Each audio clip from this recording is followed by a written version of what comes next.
fosse um golpe do golpe, né? Não se faz uma lei para resolver o problema de um grupo de pessoas. Não se faz uma lei para acomodar interesse de pessoas. Você que é um historiador, estudioso da história, vamos nos lembrar que toda essa questão começou pensando-se na ideia da anistia. Começou-se falando de anistia, e aí houve uma reação por parte da sociedade contrária à ideia da anistia.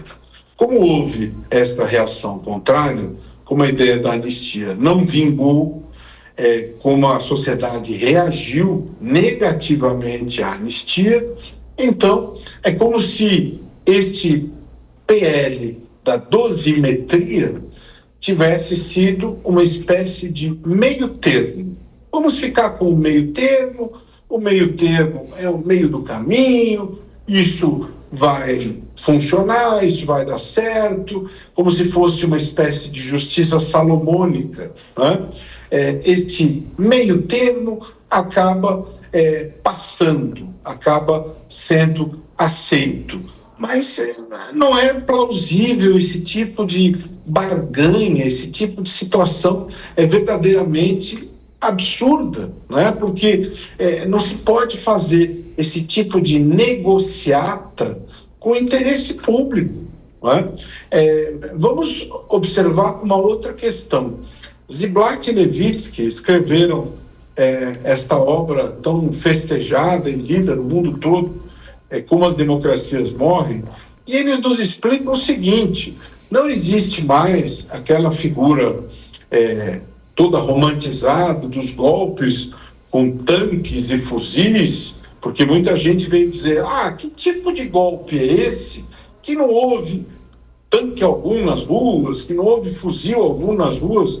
Ziblatt e Levitsky nos mostram na sua obra que gente como Orbán, Erdogan, Chávez e outros, como Bolsonaro, se inclui aí, acessam o poder pelo caminho democrático e depois que conquistam o poder, vão minando os pilares democráticos. É como um cupim que vai comendo o móvel de madeira, quando se percebe aquilo vira pó e aquilo desaba, né?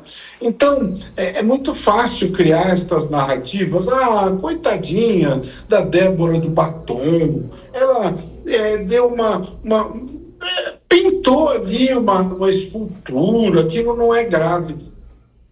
Violar a ordem democrática é uma conduta gravíssima.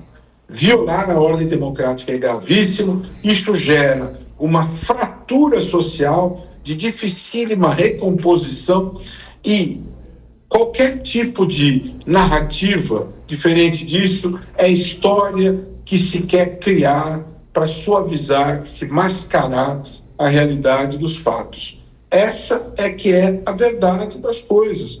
Violar a ordem democrática é grave, e quando a lei foi feita em 2021, houve um debate no Congresso Nacional e se chegou a este desenho para que haja proporcionalidade, para que haja uma punição adequada, né? E o que fez o Supremo Tribunal Federal? Aplicou a lei. A lei está em vigor e a lei está sendo aplicada. E o que está se fazendo agora está se virando a mesa, né? Como bem colocou o Luiz Regules, cabe sim questionamento de constitucionalidade. Sim, porque existem uma série de nuances aí de afronta à nossa Constituição. Caberá ao Supremo Tribunal Federal, que de novo terá que ser chamado, entrar em campo para fazer esta análise sobre estas afrontas à Constituição. De fato, a questão do futebol, como o Vila colocou, é complicado, né? O Flamengo hoje decepcionou o nosso futebol. Mas são coisas da vida, né? Errar 4 de 5 pênaltis, Vila, acertar apenas um, é complicado, não é? Fazer o quê? Coisas da vida. Vamos só lembrar que alguém pode dizer assim, é o Supremo, isso é só no Brasil, que o Supremo interfere no Legislativo. Portugal, agora, aprovou uma lei sobre a questão dos imigrantes, absolutamente inconstitucional. E no Portugal é um parlamento unicameral, que eu concordo, eu sou contra o parlamento bicameral. Lá em Portugal não tem Senado, graças a Deus, tem uma Câmara só. Eu sou favorável a isso, mas tudo bem, por que eu estou dizendo isso? Tem o Tribunal Constitucional falou, não pode o que foi aprovado. Portanto, volta ao parlamento para elaborar uma lei de acordo com a Constituição portuguesa. Então, isso só para lembrar alguns que não sabem do que falo, que não é um fenômeno aqui do Brasil. Dei um exemplo agora recente desses dias do caso de Portugal. Bem, vamos lá. Doutor Luiz Regulus, justamente sobre isso, essa questão de uma espécie de pecado original da produção, a toque de caixa de um projeto de lei que tinha de ser votado também, curiosamente, para alterar decisões, foram muitas condenações feitas nesse próprio ano, quer dizer, então tudo muito rápido.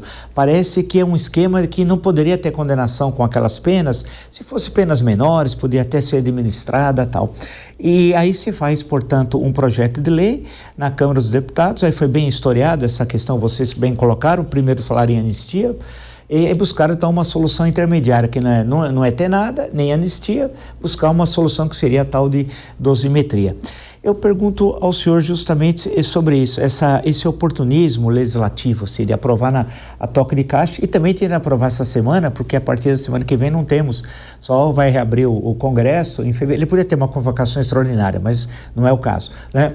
Em fevereiro. Então a pressa também, tanto que teve um senador, um excelente senador, inclusive, na CCJ, o senhor Contarato, Fabiano Contarato, que votou até trocado, ele ia votar contra e votou sem querer a favor. É a correria, a pressa, porque você teve um pedido de vistas de algumas horas, 4 horas, 3 horas, como é possível um pedido de vistas desse tipo? Mas foi tudo que ocorreu no Senado e foi aprovado. Eu passo ao senhor. Como é que fica, então, essa questão? Porque o próprio nascimento da lei, fica claro, para favorecer especialmente os condenados do núcleo 1, né? E aí, né? O senhor apontou a possibilidade também, o segundo ponto, do Supremo ser provocado, o que é provável. Eu queria, então, que o senhor, por favor, comentasse isso. E a questão, para nos explicar quem nos acompanha, que não é automático também. Os defensores, os advogados, é que vão ter de solicitar uma revisão das penas de cada um junto ao Supremo, não é isso? Me parece que sim. Essa questão eu acho que poderia dar uma olhada, mas eu acho que a questão central é verificar que na verdade, essa lei ela traz, na verdade, um processo legislativo muito afoito, como você bem falou. Na verdade, é necessário que exista, na produção legislativa, a preservação do direito à pluralidade, aos debates, o contraditório. Na mesma forma que existe no processo judicial, existe o contraditório, ou seja, a possibilidade de partes opostas apresentarem suas teses, o processo legislativo também ele é permeado por essa pluralidade, por essa necessidade dessa pluralidade. Então, é necessário que os prazos eles sejam condizentes com a função legislativa, a função de criar leis. Essa aprovação a toque de caixa coloca em jogo a legitimidade e pode ser, não digo que será, mas pode ser uma tese a ser levantada numa eventual ação direta de inconstitucionalidade, ou numa DPF, né, uma discussão no Supremo Tribunal Federal. Eu acho que é muito ruim esse estado de litigância, né, que às vezes se coloca, a gente vê, mas nós vemos que, infelizmente, o cenário político brasileiro nem sempre está...